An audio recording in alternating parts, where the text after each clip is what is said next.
Good morning, everyone. Welcome to the regularly scheduled meeting of the Board of Public Works for today, September 9th, 2016. Commissioner Repenning, James, Davis, and Jacinto are present. President James, we do have a quorum. May we start with Bureau introductions, please, starting with Bureau of Sanitation. Anita Fernandez, Bureau of Sanitation. Good morning, Sunny Patel, Bureau of Engineering. Good morning, Kimberly Fitzpatrick, Bureau of Contract Administration. Good morning, Ruben Flamenco, Bureau of Street Lighting.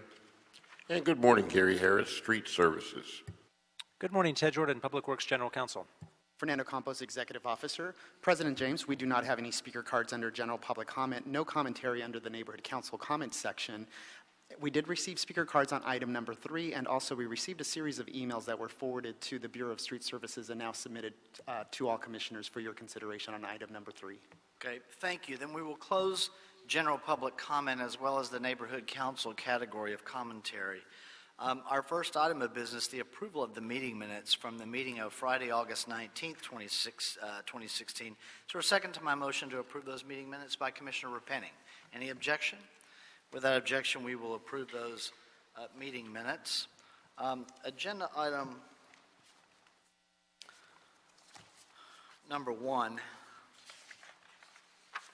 Bureau of Engineering and Council District 11, recommending that the board declare an urgent necessity for the replacement of the Donald C. Tillman Water Reclamation Plant sewer vent lines within the administration building as they are badly corroded and failing, which is leaking foul air into the building. And number 2, authorize the city engineer to negotiate with the top contractor on the wastewater on-call emergency repairs and construction contract for an amount not to exceed $300,000, including contingency, and authorize progress payments to the contractor.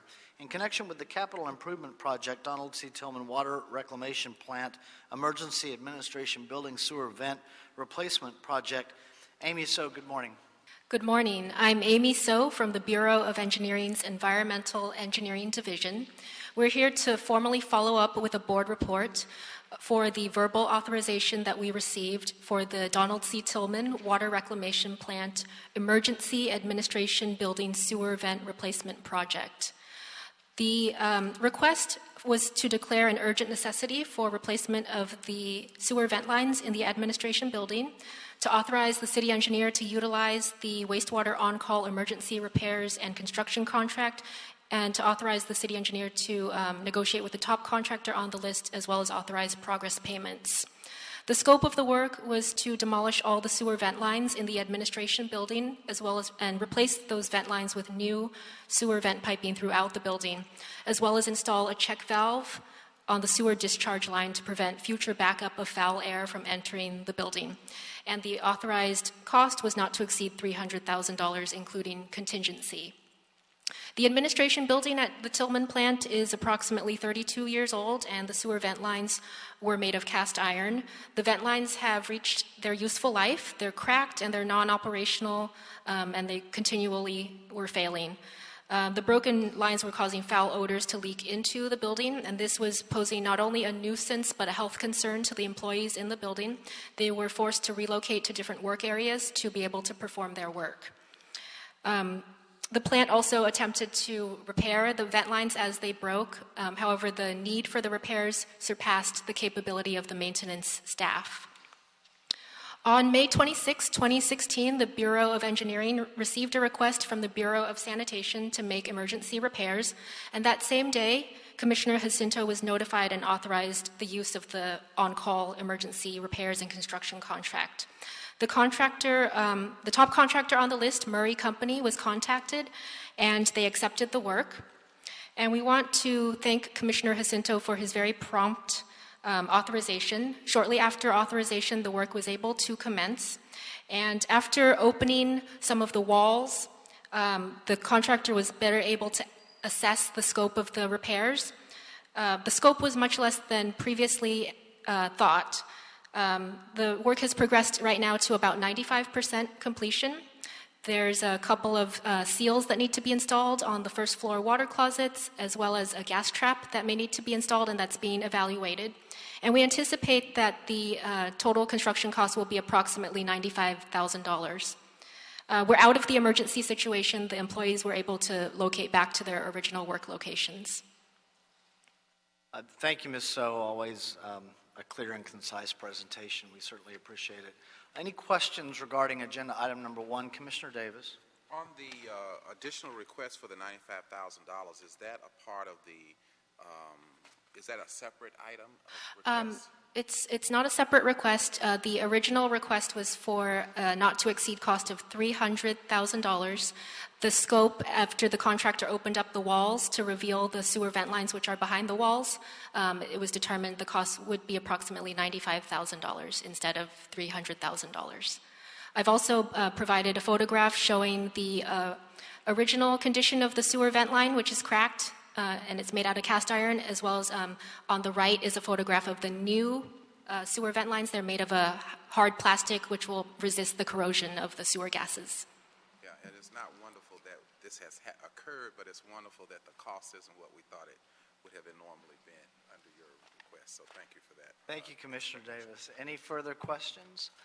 Commissioner Cento, thank you for your initial action on this. Commissioner Cento's made a motion that we adopt agenda item number 1, seconded by Commissioner Davis. Any objection?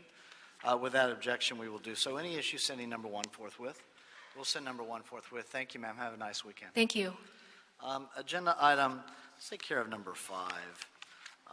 Administrative item in council, well, citywide, the mayor has and the City Council have approved and authorized the board to award and execute a proposed personal services contract with EST Companies, LLC, to provide repair and maintenance services for the Bureau of Sanitation automated vehicle wash facilities.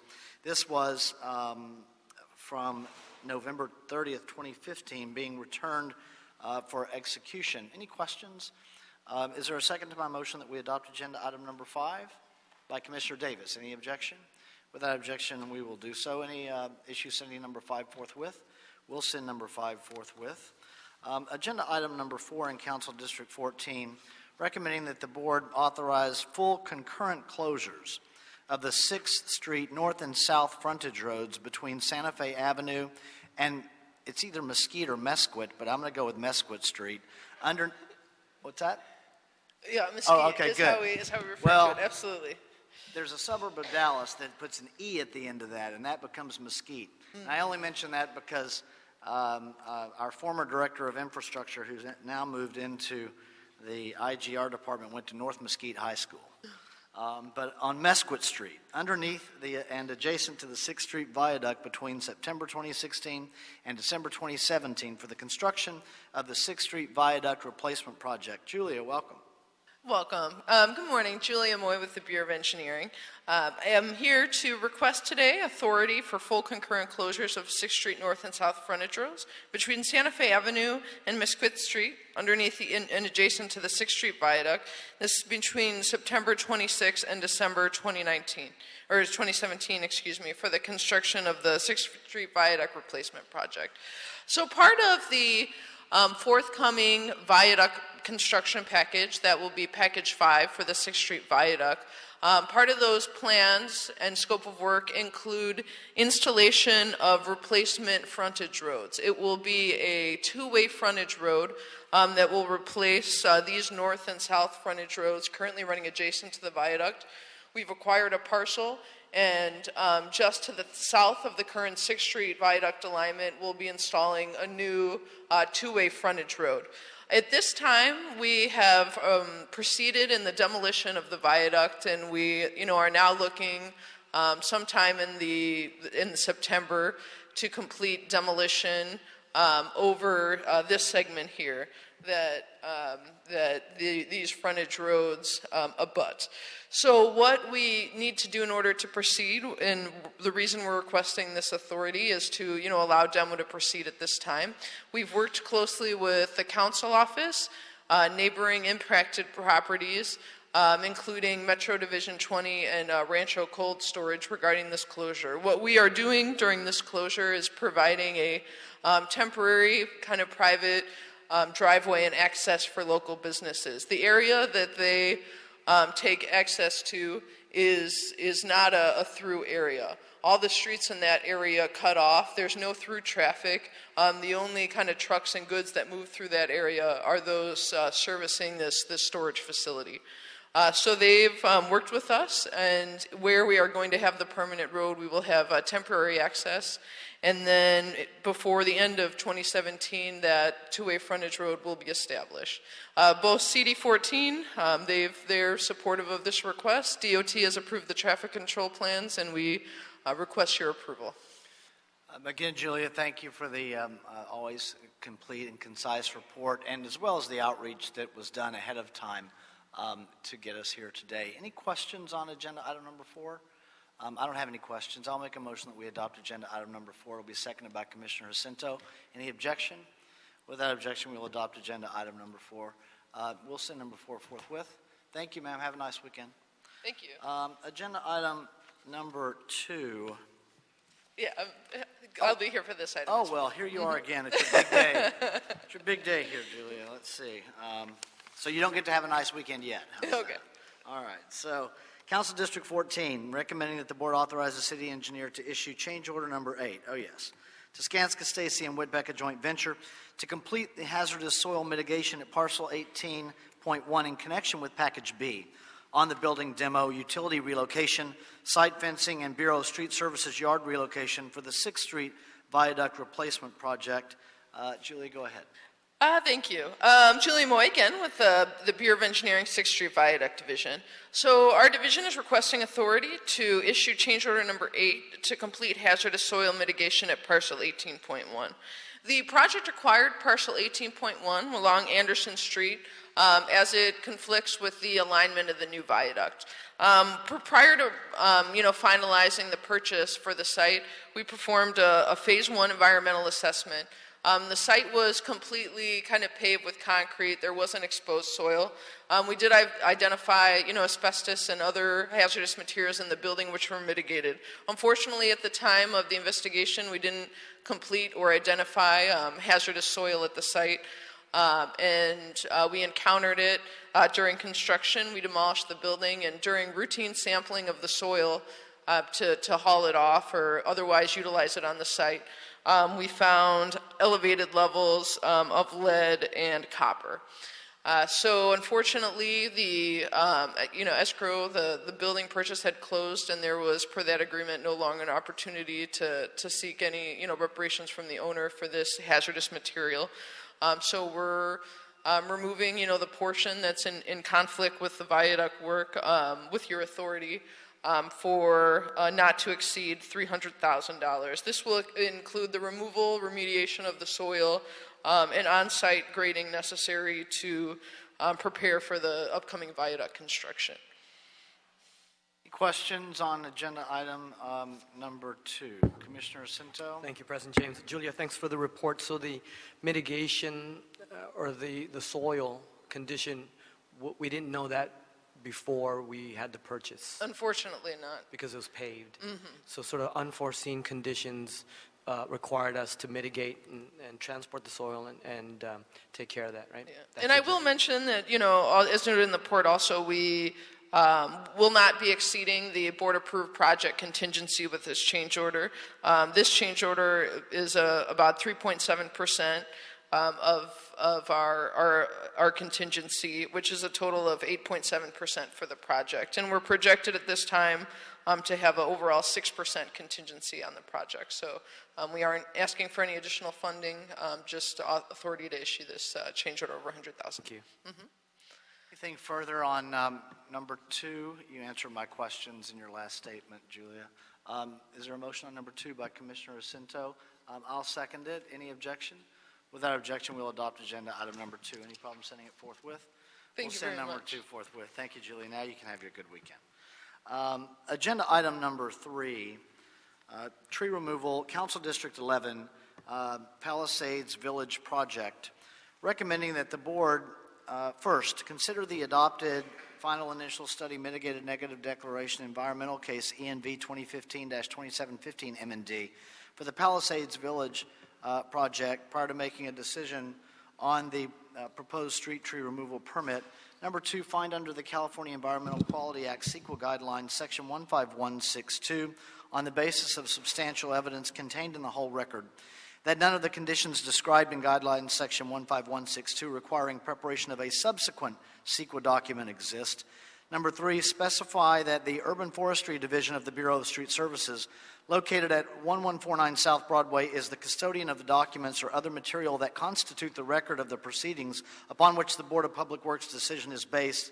And 4, review and approve this no-fee permit request for the removal of 43 street trees, 17 ironbark eucalyptus and 2 jacaranda trees on Monument Street, 4 Indian laurel fig trees on Sunset Boulevard, and 20 Chinese flame trees on Swarthmore Avenue, as required for the installation of driveways, street alignments, public sidewalk reconstruction, and the construction of an underground parking structure on Sunset Boulevard, Monument Street, Swarthmore Avenue, and Albright Street.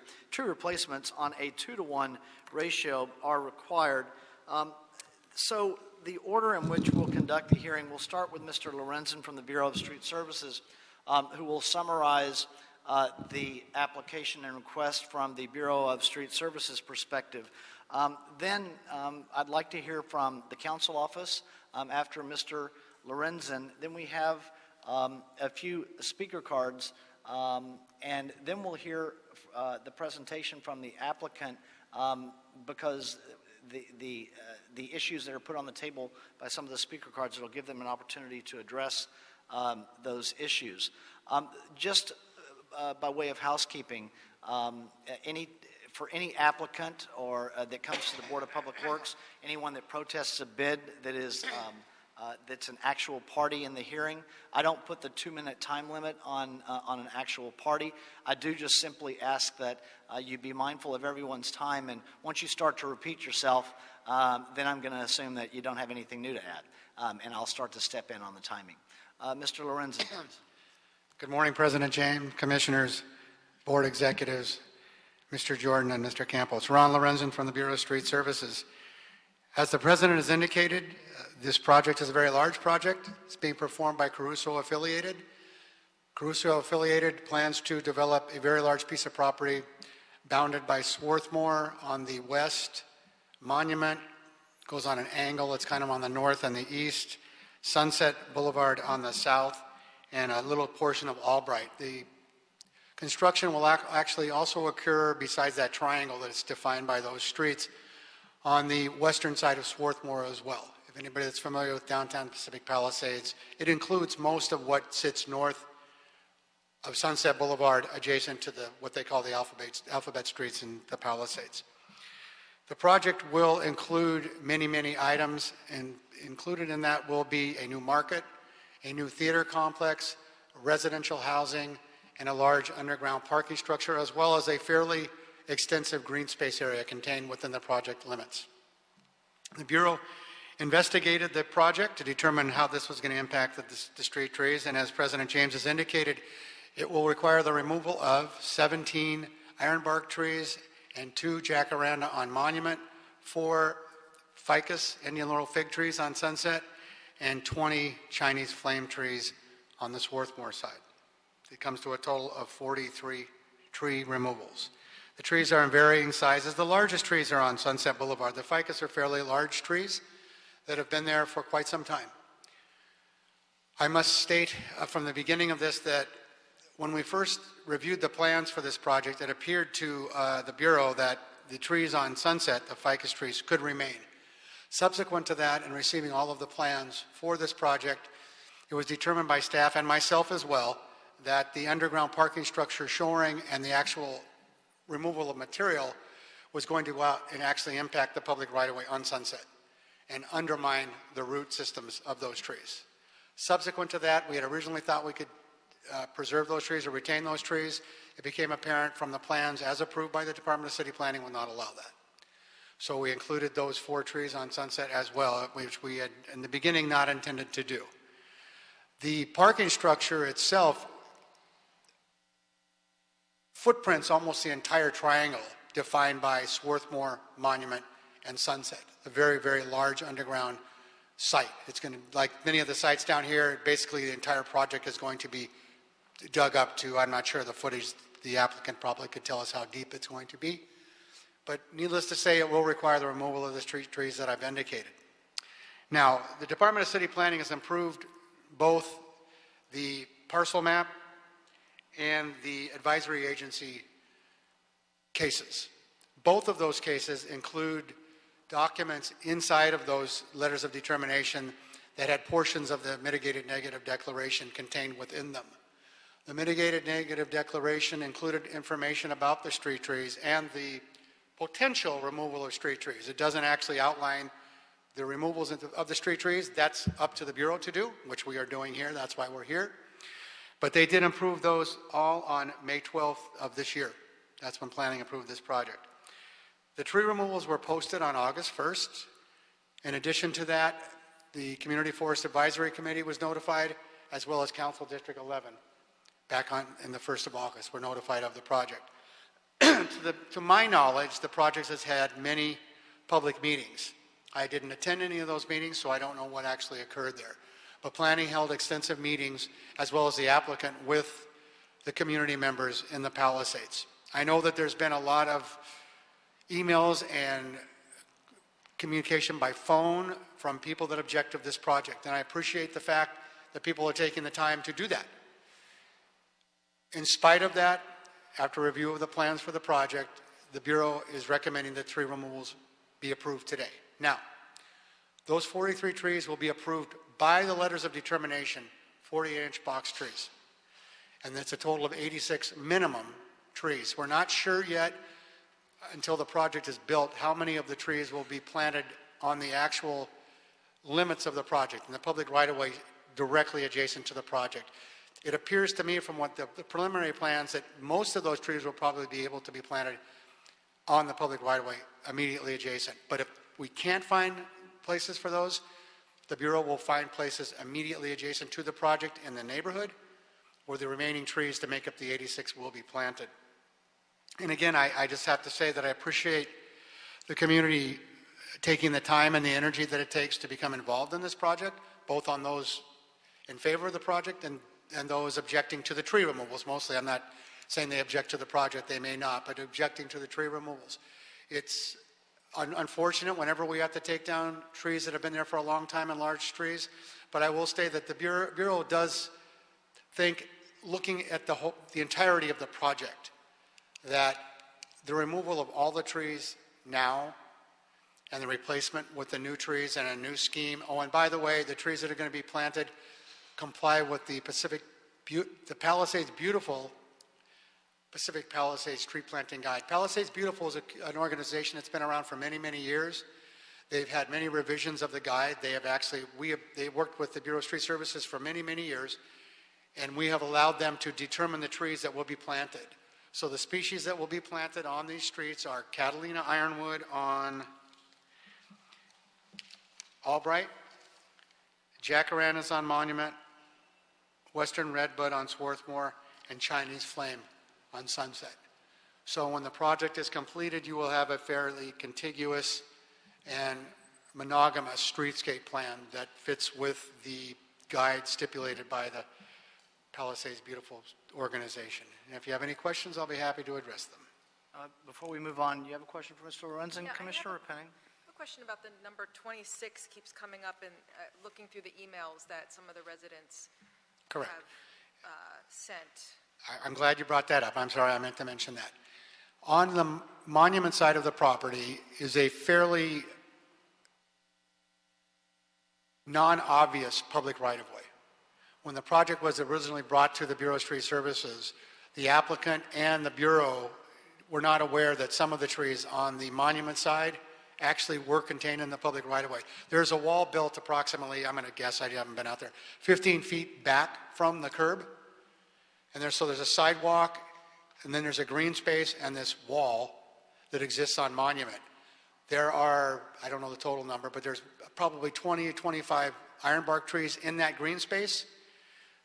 Upon survey, it was determined that 17 of those trees were in the public right-of-way. And that's why in the heading and what we're requesting today includes those 17 trees in the public right-of-way.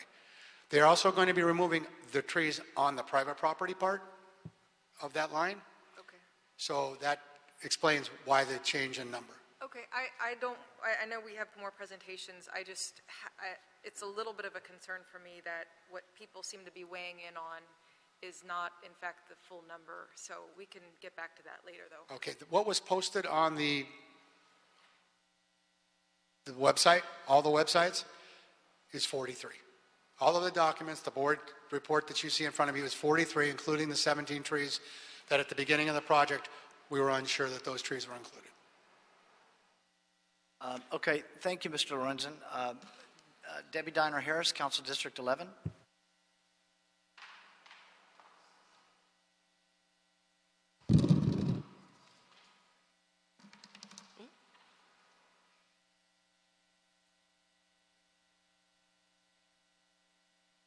Okay, Ms. Harris, thank you. Sure. Good morning, Commissioners. President James, I'm Debbie Diner Harris. I'm Councilmember Mike Bonin's District Director. I'm here because the council member is very supportive of this project overall. Obviously, when a project comes before the commission, the board rather, the council member is concerned with tree removals always, and a removal of this size is concerning, and that is why he did work very, very closely with the project developers to see what is necessary, what needed to be done to make this project. He supports the project. It's an amazing improvement for our Palisades community, but the trees are important, and after seeing what the developers' representatives have come back with, the council member is very comfortable that in order to make this project as good as it can be, they have done all that we would ask. So he is very supportive. In an ideal world, no trees would be removed, but this is not an ideal world, and we work with them to do the best that we can. So we hope that you will approve this removal request.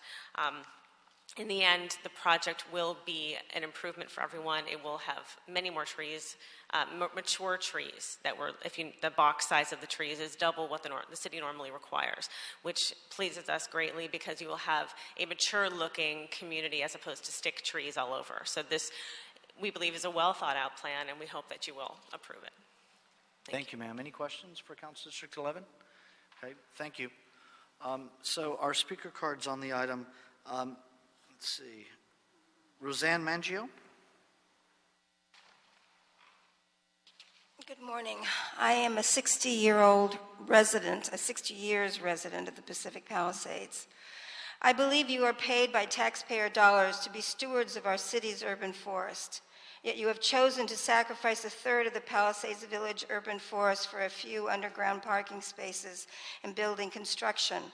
Why can't the underground lot start at the alley and go east under the present parking lot, leaving the ficus trees on Sunset alone? Those tenants on Sunset could walk a few feet to their cars without exhausting themselves. Taking away those ficus trees would compromise the cohesiveness and balance of Sunset Boulevard. What I understand is that money speaks louder than your responsibility. You would be destroying more than these majestic ficus trees. You would be destroying the spirit of the place. Lastly, after giving Mr. Caruso carte blanche to destroy these trees, including trees not in front of his property, will he be irrigating the new trees from a gray water catchment system under the proposed park that I had suggested to Mr. Gazzano in an email? Or will Mr. Caruso care for them only for the 3 years designated by your department? And finally, when citizens have no way of knowing what's going on or able to debate it or influencing their city officials in its decisions, it's anti-democratic in my book. And that is what you have done regarding the notification of this hearing. Thank you.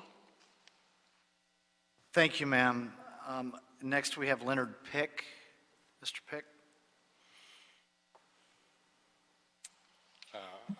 I'm a 30-year resident plus of the Palisades, and we have a lot of trees in our property, and one of the reasons we came to the Palisades is because of the community's love for nature, and we are very supportive, by the way. My family and my 3 daughters and dogs and cats are very supportive of this project. We need it in the Palisades, and I think it'll be a good thing. However, I want to focus on the ficus trees. Those trees, if you haven't seen them, you should. They're probably some of the most gorgeous trees that remain in the Palisades, and they give great shade, and they're beautiful, and they're old, and they represent a lot of the reasons why many people have historically lived in the Palisades and still move there. And I understand the need of replacing the trees with other good trees, and I hope that the trees that are being pulled out will be put somewhere else and won't be destroyed and there's some value to those trees. My focus today is on those ficus trees, and you need to see them and see where they're at and see what an important part of the Palisades they have been historically. And while they cannot be identified, I don't know if they can be viewed as historical in the sense of leaving them there, but I would assume that if you told the Caruso project they're staying there, figure it out, they would figure it out. And the cost over time, however they would have to reconstruct, if they have to at all, or they would charge in rent or parking, a penny or more, whatever it would take, those trees are special. And so I could get up here and argue the same way. We absolutely love the trees, and they're on the screen. But these are different, and I really wish you would take a look at these particular trees. And I know you said don't repeat, but... I wasn't talking to you. I was talking to the applicant. Go ahead. There's a passion for those trees, and people won't recognize the loss until they're gone. And then people are going to go, why did those trees come out? So those in particular are the ones, many of the ones on Swarthmore were put in years ago when there was problems with the sidewalk, and they're relatively new. 2 minutes. And we love those trees, but if they're going to be replaced, or maybe they can be moved somewhere else, and there's a doubling of the trees, all that sounds great. But these particular trees should be protected almost like a historical monument. They're that special to the community. And if you don't live there as we have for as many years as you have and as we have, and if those are gone, there's something lost out of the heart of the Palisades. So that's our perspective on it. Thank you, sir. Michael Gazzano? And obviously, Mr. Gazzano, I had you go after the speakers so that you would have the opportunity to address the points that they've raised. All right.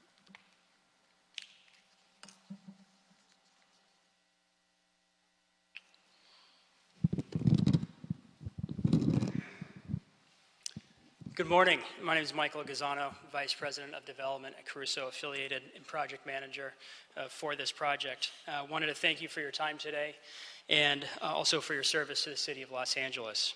You've heard from your staff the recommendation to approve the removal of street trees in our application, and I would just like to add some context about the overall project itself, the outreach in the community, as well as the trees themselves. As with all of our projects, we start with the community. We have held over 100 community meetings, some as highly as attended as 1,000 residents at the local high school. These meetings have been across town. We've done living room meetings. People have invited their neighbors over. We've done individual coffee meetings.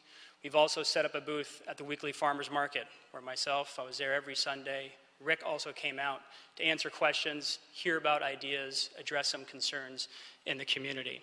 We also had a very strong social media conversation about feedback on design, tenants, and program of the site. We've also received thousands of emails and phone calls, and we've been working on this project for many, many years. City approvals. Palisades Village project has been thoroughly vetted by the community and the City of Los Angeles and unanimously approved at every stage. The Pacific Palisades Community Council was established as a voice of the community in 1972. In the history of the Community Council, which is 44 years, this is the first project that has ever been approved. They held 4 different public hearings to discuss this project, created a subcommittee of experts, land use attorneys, traffic experts, and a number of other residents. They thoroughly reviewed the M&D, the project itself, and the rest of the board joined them to approve our project and the M&D. Our project was subsequently approved at all 4 city public hearings earlier this year. The Joint Hearing Officer hearing, City Planning Commission, Planning and Land Use Management Subcommittee of the City Council, and the full City Council in June of 2016. The project description for this project included the removal of all trees as it was analyzed in the M&D, which again was adopted by the City Council. Here is a site aerial photograph of our site to understand the context. On the bottom of the screen is Sunset Boulevard. Swarthmore Avenue bisects the site. Monument Street is to the northeast, running at the diagonal there. It is outlined in the yellow dashed lines, comprises a total of just over 3 acres of land in the commercial village. Here are some photos of the existing buildings and the surface parking lot. The existing buildings on site are about 50% vacant and have suffered years of neglect from the previous owners. There are leaky roofs, bursting pipes, et cetera, et cetera. Our vision for this project was simple. It was to listen to the community and include their requests in our project. What the community asked us to consider was to design a project that reflects the neighborhood, create a pedestrian-friendly and walkable neighborhood, new restaurants with alfresco dining, maintain the local street front retail, unique retail collection, a specialty grocer, sufficient parking, as this neighborhood always is asking for us. So there's definitely a large shortage of parking in the area. They also asked us to consider an outdoor park. And on a 3-acre site in a commercial village area, it is difficult to add a park. We were able to include a park that is twice the size as the public park you see at the Grove today. In order to accommodate the request for the park, we had to remove the parking and place it all underground. Rick's vision for this project is fairly simple. It's about his love of great streets. We studied for years great streets. He had me look at the American Institute of Architects, the American Planning Association for the list of great streets, and we toured about 25 of them, all virtually on Google Maps, and spent hours in the boardroom. We also took about a dozen trips around the country studying these streets, taking thousands of photographs, everything from the heights of the curbs, the width of the sidewalks, scale of the buildings, seating benches, flower baskets, street lighting, even the crown of the street. All of these details are very important to create a great street here in Los Angeles. Here's our proposed site plan. On just over 3 acres, we have 125,000 square feet, including 8 residential units. This plan is consistent with the city's general plan and the community plan. Our parking exceeds city parking requirements to fulfill our obligation to the community. Square footage, as I said, is just under 125,000 square feet, which is less than 50% of the allowable square footage of this site. By right, in the current specific plan, we could build approximately 255,000 square feet of project, and we are proposing a project that is less than half of that. Here's our proposed landscape plan. We will need to remove 100 trees on both public and private property. This was all analyzed in the M&D. We paid special attention to the direction of the sun and the location of our landscaping throughout the project site. We will utilize a range of mature street, specimen, and flowering trees that combines with the elegant ground level shrubs and plants in a formal enclosed plaza spaces and paseos. We also have a new landscaped outdoor park. Hardscape materials that we've worked with a community group called Pride, which does beautification projects in the area. We also worked with urban forestry to identify appropriate trees and locations, and we will plant new mature trees when we can. Here's a photo. We're going to do some before and after shots. This is Swarthmore mid-block. See, all the buildings on the left are vacant, and there is some buildings that would have already been demolished towards the top of the site to deal with a remediation project from a former dry cleaner on site. And what we're doing with this part of the project is actually very special. So we did a lot of history, research on the history of the community, and we found that there was an old movie theater called the Bay Theater, had about 1,000 seats, opened in the 1950s and was closed in the 1970s. The community fondly remembers this movie theater as the place to go and spend an evening in town. After it was shut down, they kind of felt a void. So we obviously looked at the Bay Theater, but we dug a little bit further, and we found the Bay Theater was designed by a world-famous architect, S. Charles Lee, who designed some of the great movie theater houses in the world, and especially here in Los Angeles. And this is a photo of his original concept rendering for the Bay Theater in Pacific Palisades. It was never built. It was too expensive and too grand, so what the community ended up getting was something much less than this. We thought it would be pretty cool to go back to the architect's original vision for this movie theater and bring it back. So you see in the next photo here, That is our way of paying homage to the history of this community and this famous architect and bringing back that focal part of the town where community can go and watch a movie, grab a bite to eat, and walk home afterwards.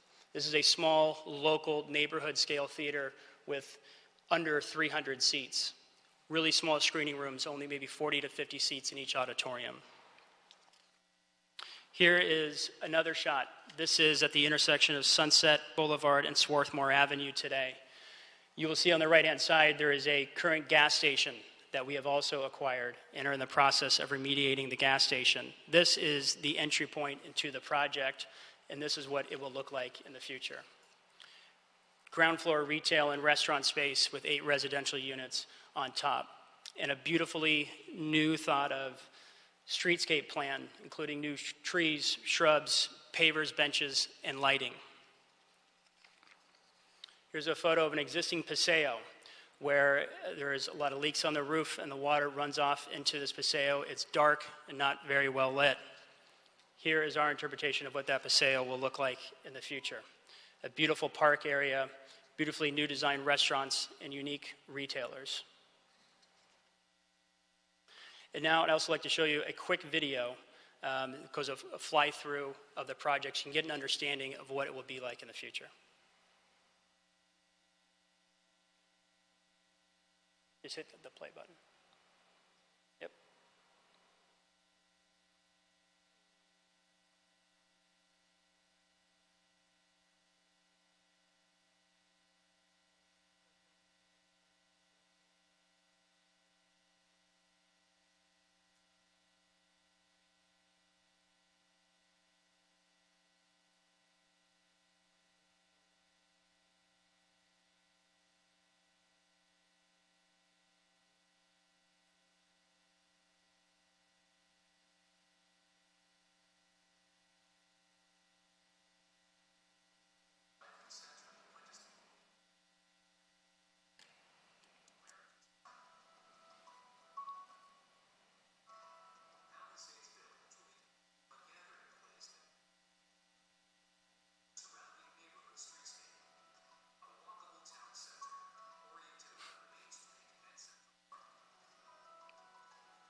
Apologies for the technical difficulties.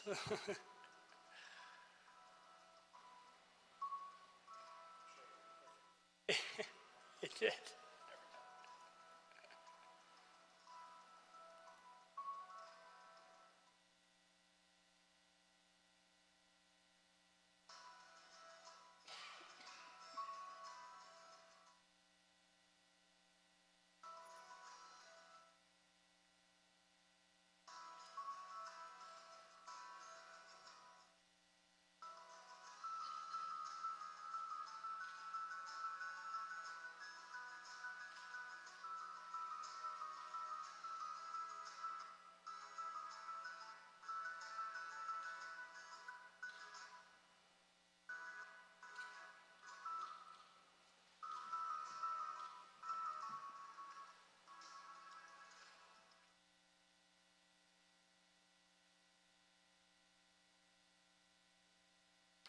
Again, apologies for some of the technical difficulties, but I think you guys might have a good understanding of what we're proposing for this community.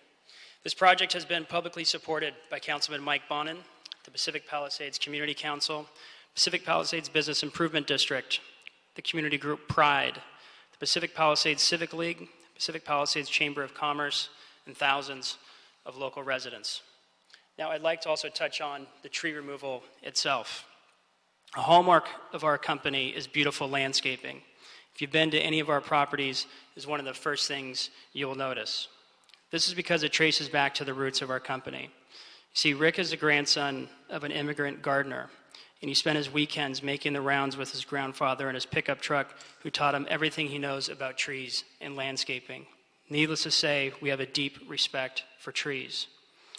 Rick actually beat me up pretty hard on this one, and I can say it because he's not here with me today, when I told him that these beautiful ficus trees could not be saved. He told me, go back, find another contractor. Came back with the same answer. Said, not good enough, go to another one. Go to another one. I went to over 3 different contractors who all gave me the same reasons why we could not remove these trees. Here are some of the reasons why we were unable to save all of the trees, and in particular, some of the ficus trees. None of these trees in our application, including the ficus trees, are protected trees under the City of Los Angeles Native Tree Protection Ordinance. We are mitigating the tree removal at a 2-to-1 replacement ratio. The city requirement is that the replacement trees are a 24-inch box tree, and we have agreed to do a minimum 48-inch box tree for our replacement trees. The parking structure. As previously said, the community was adamant that we provide not only adequate parking, but provide additional parking so they do not have neighboring businesses park in front of their homes. In order to do this, we had to design a parking structure that could hold all of those cars. And we are proposing a 3-level underground parking structure. As staff also mentioned, it is the entirety of the south portion of Swarthmore on that site. We cannot build the approved project without removing the trees. Maintenance. The current trees have not been properly maintained, as is the case with many street trees due to the city budget constraints. Ficus trees present a safety hazard because their large roots lift up the sidewalk and are typically not recommended as sidewalk trees. Infrastructure. While currently conducting storm drain relocation work on Sunset Boulevard today, we identified a gas line that runs through the root system of the ficus trees, and by relocating the trees, we would run the risk of breaking the gas line, which poses a very serious threat to the community. Disease, the ficus canker disease, has spread through the Santa Monica region, and there are signs of inflicted specimens on Sunset Boulevard in Pacific Palisades.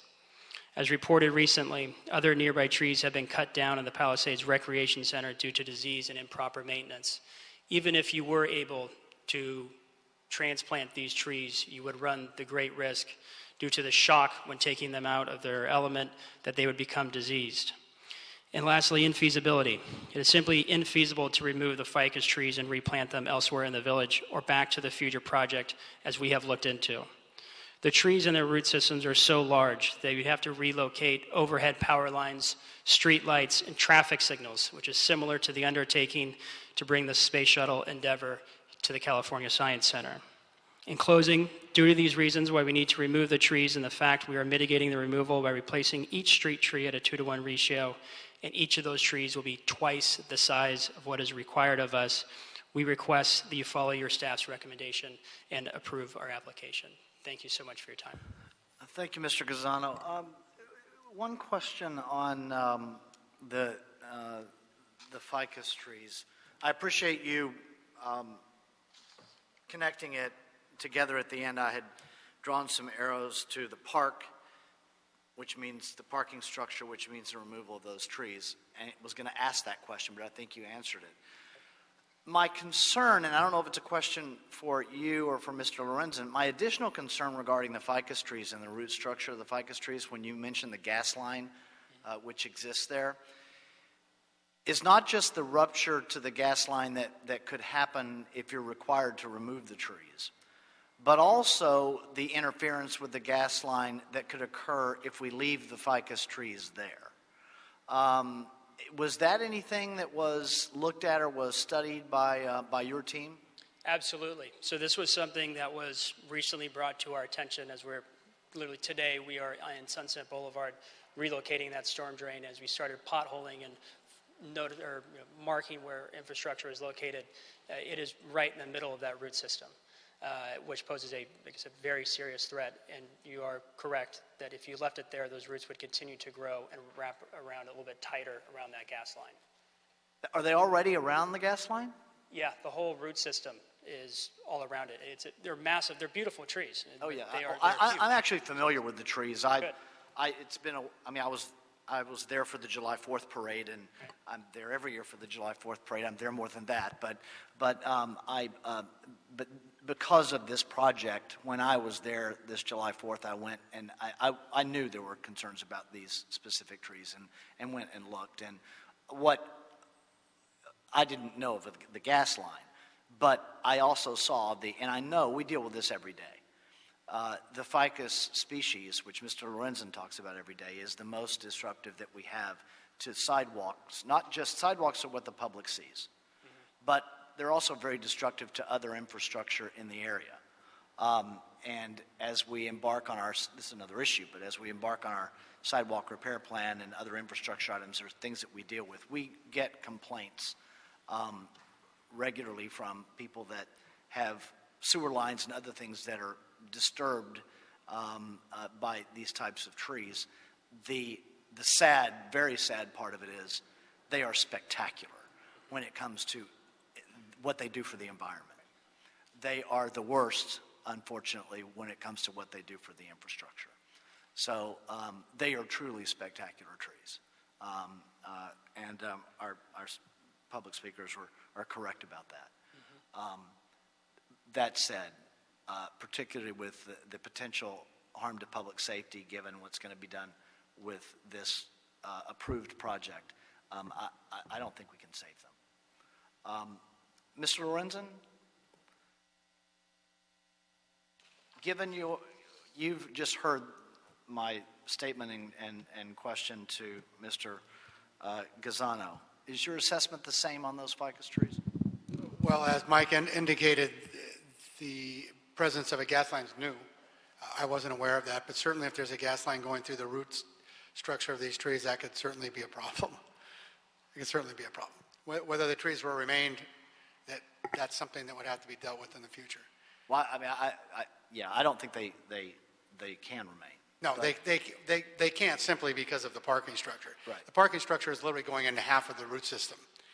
So the trees can't remain for that reason. But when you add that with the gas line, actually, it'd be hard to even determine because we can't see down there. But the parking structure is connected to the park, which I understand, which Correct. is connected to what the community wanted. Correct. So I put those together. Thank you, sir. Commissioner Davis? Given the discussion about the ficus trees and obviously some of the remarks that the President has made about our history of discussion in the past on numerous cases about ficus and how they are very difficult in terms of their involvement with infrastructure, you mentioned in your testimony initially here on this item a number of trees that will be planted in lieu of the plan to replace the ficus.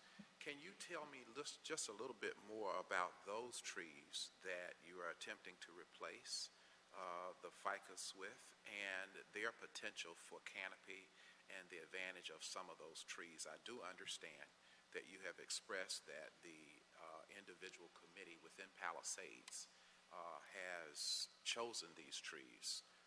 But I'm not necessarily familiar with some of those trees. Is it possible that you could tell us about the advantage of any of those trees? Surely. The western redbud, the trees on Swarthmore are a small to medium-sized tree. If they like where they are, they can grow to a medium size. It's a native to the southwest United States. The western redbud is. It's a flowering tree. It's more of an ornamental, which is actually appropriate for Swarthmore because they're going to have angled diagonal parking, as well as a lot of other landscaping around the, I don't know if when you were watching, you could see Swarthmore with the angled parking and all the landscaping that they have around there. Those are the trees on Swarthmore. Jacaranda trees are going to be planted on the Monument Street side. That will probably be the largest number of trees and the trees that have the largest canopy. Jacaranda are a very showy tree. They have the beautiful purple flower associated with the planting of these trees. It is not a super dense tree like the ficus, but can grow to very good size. They are, like I said, they're usually planted as an ornamental, but it also provides shade. The trees on Sunset are the same trees that are on Swarthmore today. And by the way, the jacaranda is a semi-deciduous tree. The western redbud is deciduous, and the Chinese flame, which are going to be planted on Sunset, are all deciduous, as opposed to the ficus, which are evergreen. That's one of the biggest differences of the trees that are going to be planted and the trees that are there now. The jacaranda, I said, are semi-deciduous. Jacaranda actually lose their leaves almost all at the same time at a very funny time of year in the middle spring, as opposed to the fall. In a very short period. That's why it's called semi-deciduous. They lose their leaves and grow their leaves back very quickly. And it's not in the fall-winter cycle that most other trees. The Chinese flames are deciduous. They lose their leaves in the fall, and they regain their leaves in the springtime. The western redbud is the same type of a tree. So they chose those trees with an eye, I think, on future infrastructure damage as well as potential canopy or issues of that type. And again, I will state that the trees, the Bureau did not select the species. The species come from the Palisades Beautiful Pacific Palisades Tree Guide. We worked with the Palisades Beautiful community for 25 years, and we are on board at the Bureau of Street Services with the community that fronts that. Actually, it was Barbara Goldenberg, who was a very prominent name in Pacific Palisades over many, many, many years. She has since passed. I worked with Barbara for many, many years, and she actually was the point of the spear for much of what happened in the Palisades, particularly with trees. Over my entire career at the city, it was actually a great loss for the city as well as the community out there. So we're not going to put trees in that are antithetical to the guide. We're going to plant trees as determined by the guide. So basically, Pacific Beautiful has chosen the jack tree that you mentioned, and they feel that it would be of value to the community. Is that pretty accurate? Or? I would venture to guess that's correct. I haven't actually spoken to them in a long time, but their intent is to widen the palette, to use appropriate trees for the streets in which they're planted. That was their intent. I see. Okay. Oh, and by the way, there's one other tree, the Catalina ironwood, which is on Albright. Catalina ironwood is another native tree. So you have two natives. That's another thing. You have two natives. And the Catalina ironwood is native to Catalina. And so it's very conducive to the marine environment, which the top of the bluff where the Palisade sits has a fairly marine-type climate. So. Does it have a large canopy as well? No, a Catalina ironwood it's a native. It's a smaller tree. I see. So in terms of the concern of the community who has spoken today, the canopy that the ficus provides, that of those trees recommended by Palisades Beautiful, the one of those trees that has a larger stature, yes, is the jacaranda. Is which one? The jacaranda. It is a jack. Okay. Yes. That's what I was looking yes. to find. Okay, thank you for that. Thank you, Commissioner Davis. Commissioner Repenning. I just wanted to return to the topic of the ficus. I think it's been discussed, but I just wanted to hear from you, Ron, that those trees that folks are concerned with cannot be saved on the basis of construction activity at the site. That is correct. The shoring that's going to have to be put in for the parking structure, which is very deep in the ground, is going to cut into, the plans show it literally going into the trunks. So obviously, the trees can't remain with the shoring that's going to be done. And they can't be moved. As Caruso has indicated, I couldn't say unequivocally they can't be, but you would have to tear up large portions of Sunset.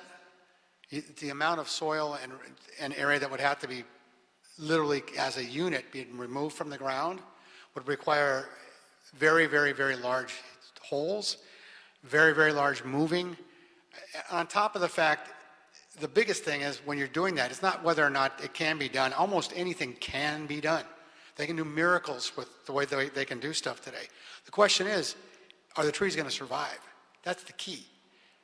When you're moving something of that size, survivability is always a question. And really, on top of the fact of where would you put them, you couldn't put them back in the public right-of-way. We'd have to dig a hole that's literally like the size of the horseshoe to put these trees back in. Could they go to a park? Probably. They probably could. But again, the issue is whether or not they can actually, and with the gas line, probably can't be done. If the gas line is in the root system, it cannot be done. There's no way that they can get the roots out of the ground integrally without destroying the gas line. So that would eliminate that from a possibility. What I'm saying is to you, these trees should not be relocated. That's what I'm saying. Okay, well, I am going to vote to support the application with the caveat that I am concerned that a lot of the public input seems to be addressing a much smaller number of trees. We're going from 26, which people are weighing in on, both in support and in opposition. But it does concern me that, apparently there's a significant number of people that think that what's being debated is 26 trees when we're actually going to be removing a significant number more. So, but I know that this project has been very thoroughly vetted and has a lot of community support. Obviously, the support of Councilmember Bonin, who I know to be a big advocate of the environment, means a lot to me. So with that caveat, and Debbie, just, they're your constituents, so just as long as people don't get upset if they think that, they see more than just 26 being taken out, that's my concern. But I will be voting to support the request. The trees in question are on Monument. And as I dictate, do you have a photo of the Monument side? You don't? I don't know if there's a photo on your packet or not. So you can see about the area that I'm talking about. It doesn't even appear to be the public right-of-way.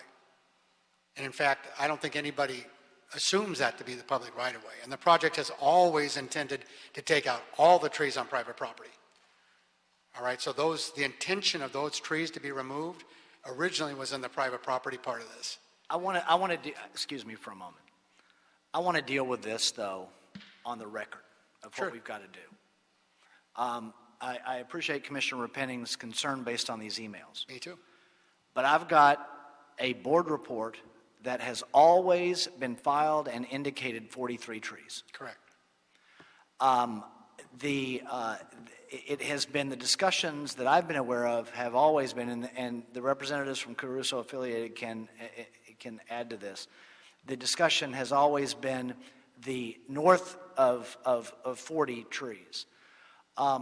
So maybe the confusion that is seen in the emails is what neighbors are seeing or what people have heard, but all of the notice that we're acting on that has been submitted for this hearing is clear, that it's 43. Mr. Gazzano, could you talked a bit about the number of community meetings and the attendees at the community meetings? I'm assuming you were present for those community meetings. Would you tell me the number of trees that were discussed in those community meetings for removal? And by the way, not only the document that we're dealing with at the board report, but the MND, the Mitigated Negative Declaration, the environmental document that's referenced, includes the 43 trees. The addendum and the final study, which I've got here, references the 43 trees. Is all that accurate? That is accurate, sir. Okay. And the reason, I think that Commissioner Repenning's onto a good point, but I think that what is shown here is some confusion in the community. What I don't want the record to be confusing about is what we are considering and voting on and what has been presented to the community. Never mind that there may be some root confusion from somewhere else. Yeah, that's correct. All of the documents, the project description that was distributed and read at every city hearing included the removal of 100 total trees, which included the 43 street trees. That was at every hearing. It was also included in the MND document and all other city planning documents. At every hearing we had, it was brought up, discussed, public comment was mentioned at City Planning Commission, Plum, and City Council. Would you repeat that? I'm sorry. I'm sorry. Would you just go through what you were saying? We were looking at it. Go ahead. Basically is that all of the trees on site, both street and private trees, were in the project description, not only in the MND, but also at every hearing. So all the notices and descriptions of what the hearing was about included the street tree removal. And that was everything from the hearing officer hearing, City Planning Commission, Plum, and full City Council. We had public comment and debate. It was read and discussed at every hearing as well, and it was ultimately approved. It included the 43 trees. That is correct. Okay. Okay. Just to be really clear, their document, the M&Ds, the two cases from planning, included literally all the trees on that property, whether they be street trees or the trees not on street trees. Those were all in the application. Ms. Donner Harris, can I ask you just to... From Council District 11's perspective and the work that's been done on this, the community that you've worked with, they, when the tree removal permit comes before the city, is it fair to assume that the 43 trees are what they expect us to be considering? This project, and I have not been the lead on this project, so I do not know it intimately, but I do know that this project has been so thoroughly reviewed by the community. It is incredibly unusual. And I think the representative from Caruso mentioned that the Pacific Palisades Community Council actually voted in support of this project. Does not happen. They really do not get that involved, and this was looked over with a fine-tooth comb by very well-educated, very well-resourced people. So I would say that yes. And that was with the 43 trees? Yes. Okay. So sometimes there is miscommunication in communities where perhaps somebody sends an email and they're only looking at one street, or they're only looking at this type of tree. So I don't know, I haven't seen those particular emails that reference 26, but there often is a good reason for that. And if I may, I would like to also address the gas line issue. Okay. We have an issue with a gas line in a residential street, which is much smaller than this gas line that we're talking about on Sunset Boulevard. The gas company and this line that serves one residential street is completely surrounded by tree roots. I'm not sure if they're ficus or other kinds of roots. The gas company is actually shutting off that line and creating another one that will not be impacted by the tree roots. So that's a real issue for the gas company. And considering the size of the line on Sunset Boulevard, I think that is a real safety issue. Okay, thank you. Commissioner Cinto? Thank you. Ron, can I ask you a question, sir? You know, I'm looking at documents that do say, and I know we're going, just a clarification, and have we been consistent about the notification? There is 26 for an application for a tree removal permit. And then it says, see attached report, conflict with the construction. I don't know if that has to deal with 17 extra, but I see 26 listed on some documents. The application and the notification to the council office initially showed 26. But again, here's the important thing. Let's go back to the important thing. The project, can you go back and show the outline of the project? That's good. That's the yellow line. The next one. There we go. The trees that we're talking about, this row of trees right here on Monument, right? All the trees inside that yellow line were part of the project case. All of those trees were included in the M&Ds as being removed. The question is, of those I think it was 25 trees on that Monument Street, when we went out and looked at the area, it's not a regular public right-of-way with a curb, parkway, sidewalk, where we know that all the trees in that parkway are public right-of-way. This is curb, sidewalk, and this green strip with a wall. We weren't able to determine until BOE, the Bureau of Engineering, could perform a survey that some of those trees, which are kind of planted like this, some of those trees are in the public right-of-way. Some of those trees are on the private property side of that imaginary line you cannot see. So that's the 17, that's the discrepancy. Okay. We're including those for transparency in this permit request, so that people know that these were street trees and they were reviewed and they're part of the application for approval. That's what the Bureau did that. And then we notified, actually, Caruso was unaware of that, and we said, actually, 17 of those trees are street trees. But again, the key thing, and I think that this is what the president's point is, all of those trees have always been proposed for removal. Whether we call them street trees or they're private property trees. If they weren't street trees, they wouldn't have to even be here, standing here. If they weren't street trees, they could take them out anyway. But we're actually asking permission for trees because we determined that they are street trees. So the 26 versus 17, just again so the record's clear, 26 are what and 17 are what?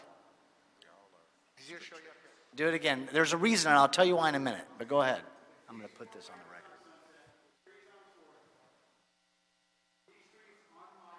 Yes.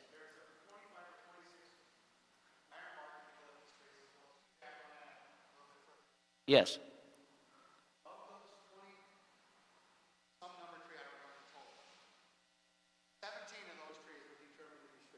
17 were determined to be microphone. Yeah, right. And 17 trees that we didn't realize were in the public right of way. Added to the 26 makes 40. Okay. So the reason that I wanted to have that discussion, Commissioner Repenning has pointed out that there was some concern in the emails regarding 26 trees. There is an email from Mr. Tyson at Street Services that was sent to any number of residents regarding the hearing on 26 trees. So there's a distinguishing factor in an email from Mr. Tyson regarding the 26 trees. That's why I wanted the record to be clear that there may be some people may be confused. And obviously some of the emails that came into us were the result of confusion. So I wanted an explanation for that. But I also wanted the record to be clear that this project has gone through numerous steps and over many months and many community meetings where we've been consistent on and I say we, I mean the applicant, the city, has been consistent on the 43 trees that are the subject of the project for removal, and that the board report and the environmental document that covers it also are consistent. The notice on the board report and the M&D are consistent with the 43 trees. And I wanted to really echo what Commissioner Repenning pointed out, that the council office is confident. They represent the constituents directly. That the council office is confident of the notice of the 43 trees given the life of this project and the discussions that have occurred with all of these community groups that have been listed. Just one more comment. Most, if not all, and I'm not going to say I've read all of the emails, but I have received many, many of these emails. I've been copied or been the sole receiver of many of these emails. The trees that we're talking about have never been questioned. The trees in question are the 4 ficus trees. That's been what's always been questioned about this. No one has ever said anything about trees on Swarthmore, nor the trees on Monument. And one last thing. When I was there on July 4th, they were telling me 70 trees, but go ahead. It's actually 100. It was never 70 I think trees. it's 102, I think was the total number, as I remember. Yeah. If we classify those 17 trees of that group of 25 or whatever the number is total as street trees, the city and the community actually gets an added benefit. Planning only requires a 1-for-1 replacement. Say that again? 1-for-1 replacement. We don't. This board does not. This department requires a 2-for-1 replacement. So on those 17 trees that were going to be removed, regardless of whether they're street trees or not, they're gone. Because they're street trees, we're going to get a 2-for-1 replacement on those trees. So we're actually getting more because we're designating them street trees as opposed to not. So there is an added benefit. Okay. I don't have anything further. I think we've done the best we can with that issue. I do have one thing further that I want to add. I'm going to make a motion on this that we adopt the recommendations of the Bureau as stated in the board report, but I want to add an amendment, which is an additional to add transmittal number 9.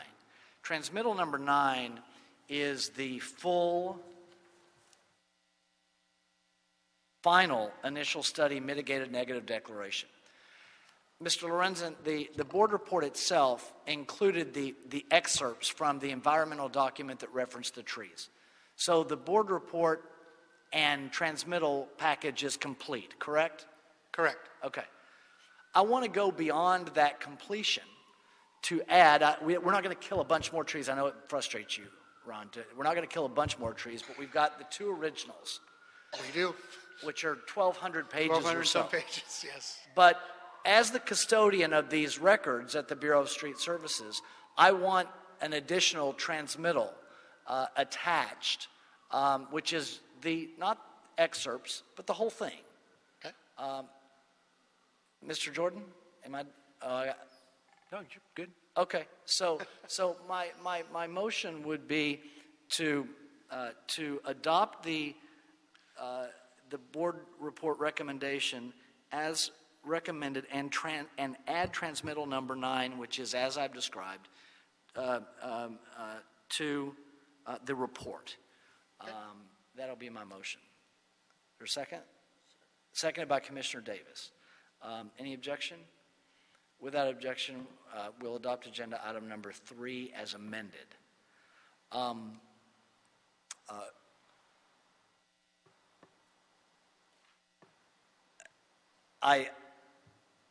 My gut on this is to move this forthwith. And the reason I want to move it forthwith is because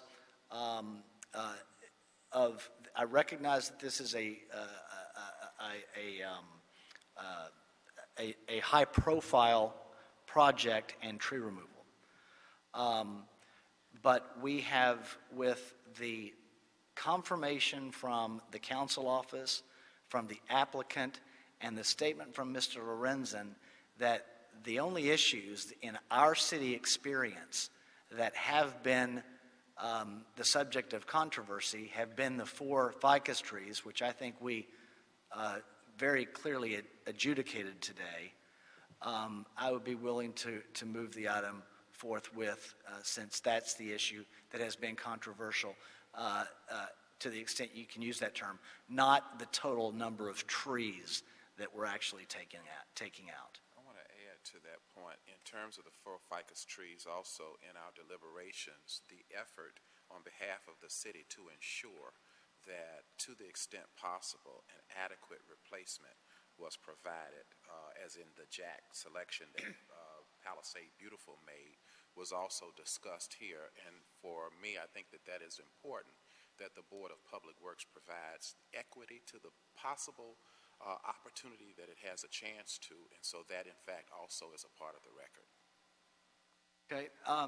Before we take a vote, Ted, can I see you for 1 second?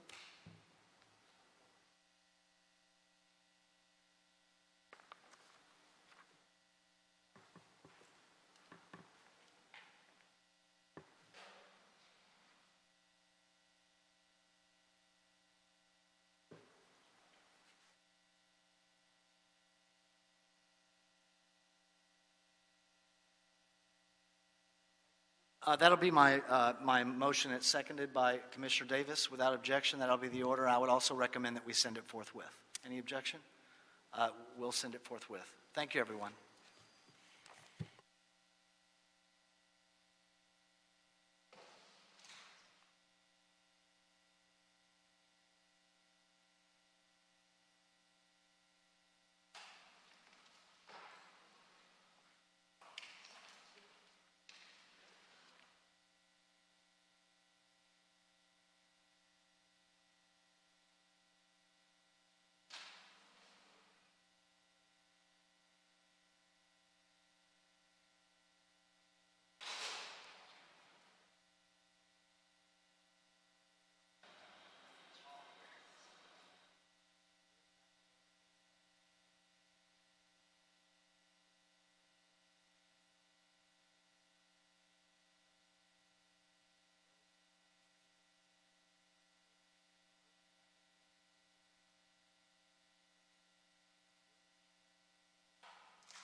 Mr. Campos, have we cleared the desk? Yes, you have. Okay, we are adjourned.